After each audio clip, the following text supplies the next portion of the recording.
హరిః ఓం.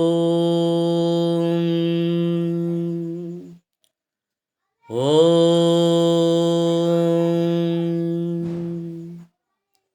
ఓం.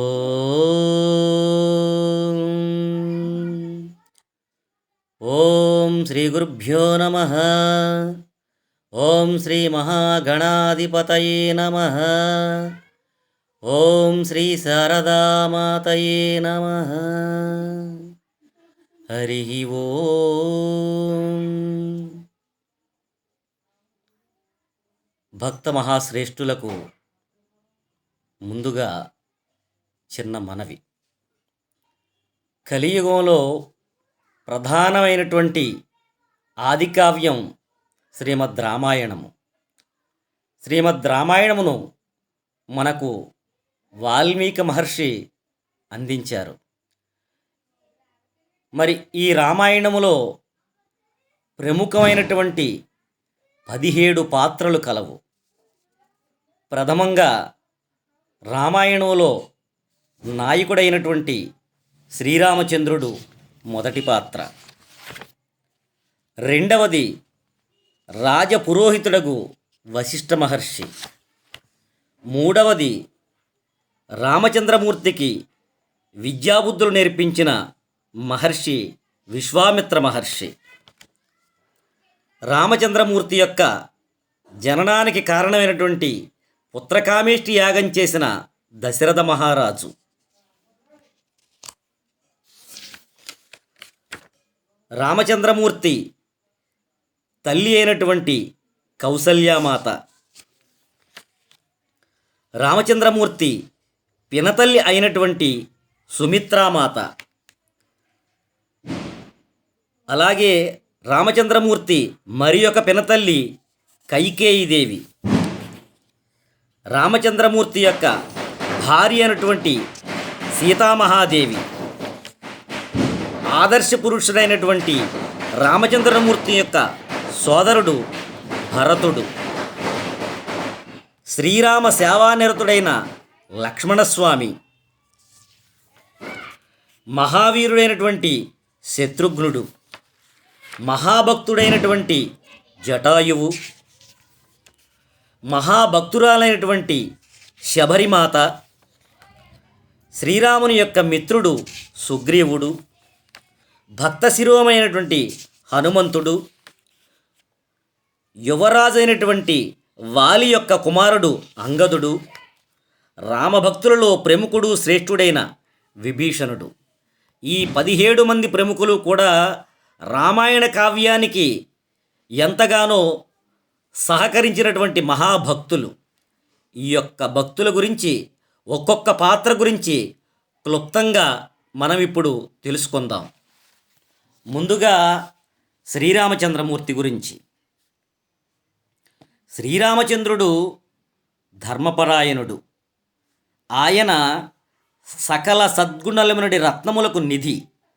సకల ప్రాణులకును ఆరాధ్య దైవము. శ్రీరాముడు ధర్మరక్షకుడు.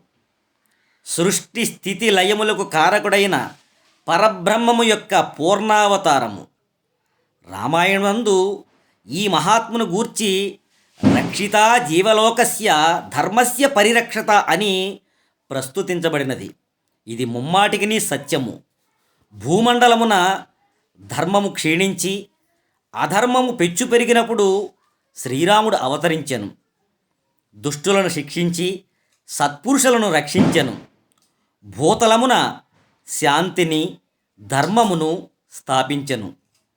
భూభారమును తొలగింపని ఒకానొక సమయమున దేవతలు త్రేతాయుగమున శ్రీ మహావిష్ణువును ప్రార్థించిరి.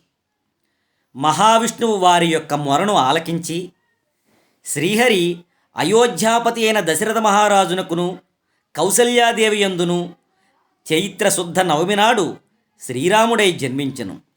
దుష్ట రాక్షసులను సంహరించుటచే ఆయన కీర్తి ముల్లోకములలోనూ వ్యాపించెను.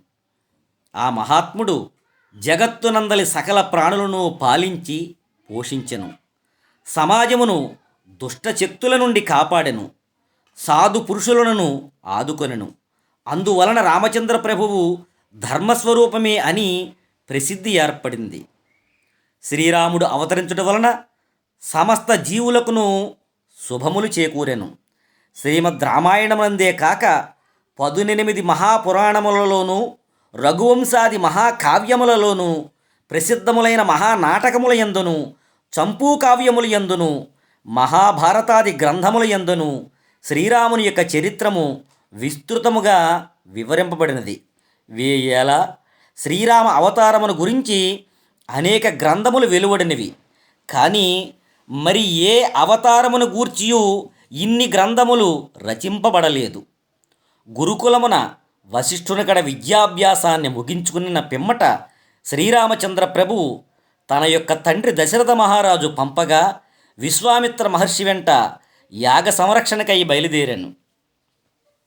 మార్గమధ్యమున తాటకి అను రాక్షసుని వధించెను. యాగమునకు విఘ్నము కలిగింపవచ్చిన మారీచుని సముద్రములో పడవేయనట్లు చేసెను. సుబాహు మున్నగు రాక్షసులను హతమార్చి యాగమును రక్షించెను. పిమ్మట గౌతమ మునిపత్ని అయిన అహల్యకు శాప విముక్తిని కలిగించి మిథిలారగమున యాగమును రక్షించెను. పిమ్మట మిథిలానగరము చేరెను. అచట శివధనుర్భంగ మునరించి జనకుని సుతయగు సీతాదేవిని వివాహమాడెను. అనంతరము పరశురాముడు అసంగిన వైష్ణవ ధనస్సును ఎక్కుపెట్టి దివ్య తేజస్సుతో అయోధ్యకు చేరెను.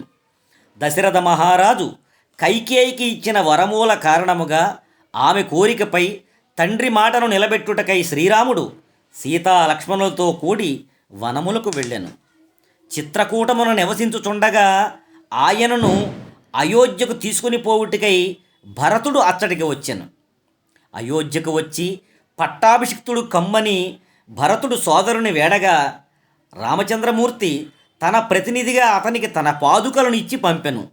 పిదప వివిధములగు మునుల ఆశ్రమంలో సుతీక్ష్ణుడు, శరభంగుడు మొదలగు ఋషులను సేవించెను. వారికి రాక్షస బాధలు లేకుండా చేయుదునని ప్రతిజ్ఞ చేశాను. పంచవటికి చేరిన పిమ్మట దుష్టురాలైన శూర్పణ యొక్క ముక్కు చెవులను లక్ష్మణునిచే ఖండింపచేసెను. అనంతరము కరదూషణలు మొదలైన 14,000 మంది రాక్షస యోధులను ఆ రఘువరుడు సంహరించెను. శూర్పణక ద్వారా ఈ వార్తను ఎరిగిన రావణుడు మారీచుని సహాయముతో సీతాదేవిని అపహరించెను. సీతాదేవిని వెదుకుచూ బయలుదేరిన శ్రీరాముడు జటాయువు, శబరి మున్నగు వారికి మోక్షమును అనుగ్రహించెను. ఋష్యమూక పర్వతంపై సుగ్రీవునితో మైత్రి చేసి వాలిని వధించెను. సీతాదేవి లంకలో ఉన్నట్లు హనుమంతుని ద్వారా ఎరింగి సముద్రముపై సేతువును నిర్మింపచేసెను. వానర సేన సహాయముతో రావణ కుంభకర్ణాది రాక్షసులను నిర్మూలించెను.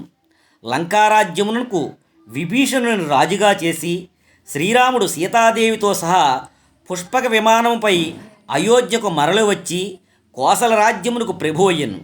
శ్రీరామచంద్రుడు 11,000 సంవత్సరములు ప్రజలను కన్న బిడ్డల వలె పాలించి త్రేతాయుగమునందు సత్యయుగ ధర్మములను నెలకొల్పెను. సుఖశాంతులకు నిలయమొగుడిచే రామరాజ్య వైభవము చిరస్మరణీయము అయ్యను. అనంతరము పురాణ పురుషుడైన శ్రీరామచంద్ర ప్రభు సపరివారముగా తన దివ్య తామమునకు చేరను.